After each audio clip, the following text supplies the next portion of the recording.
I think that white people are committed to being villains. They're so corrupt. Their thinking is so morally and spiritually bankrupt about power. That is spiritually who they are. In a recent video, we looked at how some American Muslims, who otherwise live in very fragile glass houses, like to hurl stones at Western heroes, namely Christopher Columbus, whom they condemn as a mass murderer and slaver. Meanwhile, such Muslims devoutly ignore, and hope you are unaware of, the fact that Islam's heroes have done far worse, conquering, massacring, and enslaving countless millions of people through the centuries. 80 million Hindus alone, and all in the name of Islam. Now, to be sure, this fake history has a very specific and increasingly deadly agenda.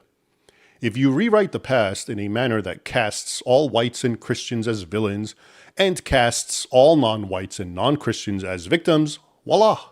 Non-whites begin to hate, despise, and even seek to, and in fact kill, whites. Or did you think this growing phenomenon of black men randomly assaulting and murdering white people is itself random?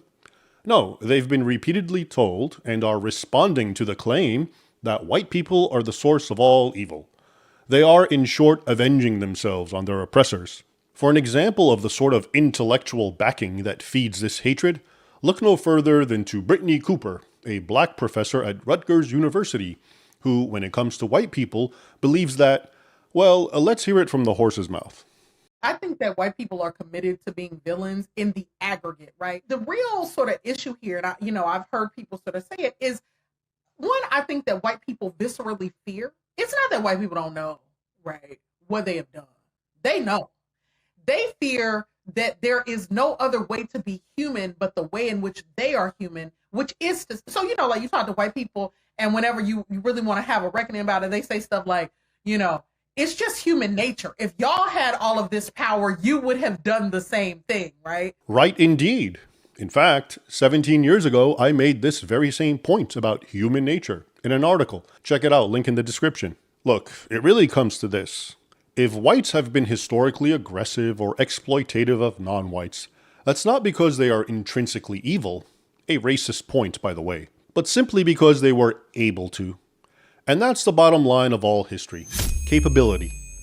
Did whites defeat and uproot Native Americans, enslave Africans, and colonize brown people because they lived according to some sort of unprecedented bellicose creed alien to non-whites? Quite the contrary. They did so because they, as opposed to natives, blacks, etc., were able to do so. Think about it. If the Native Americans before Columbus's time were the first to develop galleys for transoceanic travel, or advanced firearms, or compasses, or organized military structures and stratagems. And if they had arrived on the shores of Europe at its weakest point in history, what would they have done? Would they have pillaged and plundered, conquered and subjugated? Or would they have looked at the inferior pale savages and respected them? Left them alone in the name of diversity, human rights, and all that? What if black Africans were technologically or militarily more advanced than their northern neighbors in Europe during the pre-modern era, and therefore could have easily subjugated and enslaved them? Would they have done so? Or would they have left them in peace in the name of multiculturalism? In her rant, Professor Cooper acknowledges but rejects these rhetorical questions. They say stuff like, it's just human nature. If y'all had all of this power, you would have done the same thing, right? And it's like, no, that's what white humans did. White human beings thought there's a world here and we own it. Prior to them, black and brown people have been sailing across oceans, interacting with each other for centuries without total subjugation, domination, and colonialism. Not only is this professor's ignorance profoundly staggering, it is the source of her desire to take these mofos, that is, white people, out. The thing I want to say to you is we got to take these motherfuckers out. But we can't say that, right? After all, in her estimation, and based on her own words, whites are intrinsically evil.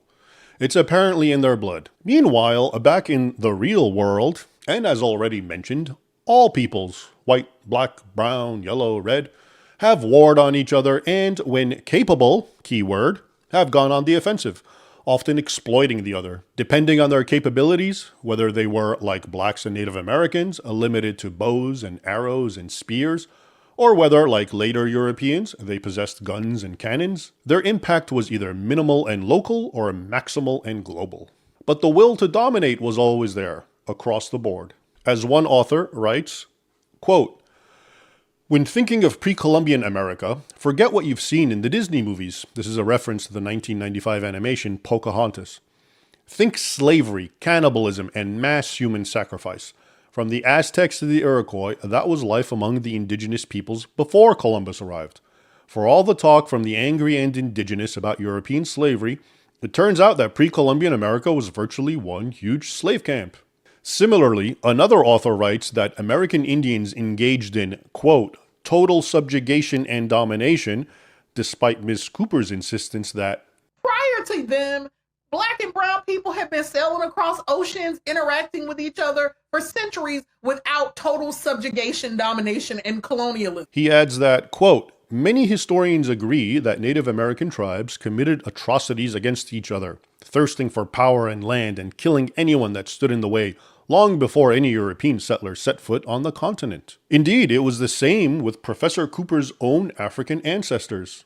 They continuously warred on, slaughtered, and enslaved each other for eons before whites ever came to sub-Saharan Africa. Moreover, as Michael Amaloa, a Nigerian diplomat, once explained, quote, "The bulk of the supply of African slaves sold to Europeans came from the Nigerians. These Nigerian middlemen moved to the interior where they captured other Nigerians who belonged to other communities. I wonder if these Nigerian slavers were the Muslims of Nigeria, and they were enslaving the Christians and non-Muslims of the interior, sort of like is happening today with the genocide and massacres." At any rate, he continues, quote, "Many Nigerian middlemen began to depend totally on the slave trade and neglected every other business and occupation. The result was that when the trade was abolished by England in 1807, these Nigerians began to protest. As years went by and the trade collapsed, such Nigerians lost their sources of income and became impoverished." These are not just historical observations. Although it was those intrinsically villainous Christians of Europe who spearheaded the abolition of slavery around the world, there are today still more than 50 million slaves, the overwhelming majority of them in the non-Western world. In the words of a 2019 report, quote, "As the world marks 400 years since the first recorded African slaves arrived in North America, slavery remains a modern-day scourge. Africa has the highest prevalence of slavery, with more than 7 victims for every 1,000 people." None of this, however, seems to matter to Ms. Cooper. For this professor, the scourge of slavery, indeed any and every social ill, begins and ends with white and therefore inherently evil people. Hence the need to... We gotta take these motherfuckers out. But we can't say that, right? So there it is. The next time a person of color randomly assaults or kills a white person, know that there is nothing random about it. Rather, this is the inevitable byproduct of an especially pernicious and very racist form of fake history. One that maintains that whites, which also means Christians, as all whites were historically Christian in the eras we are discussing, are intrinsically villainous, whereas everyone else, black, brown, yellow, and red, are intrinsically virtuous. Until such time that this fake history is corrected, that is, eliminated and supplanted by true history, expect much more resentment, ill will, hatred, and, of course, bloodshed.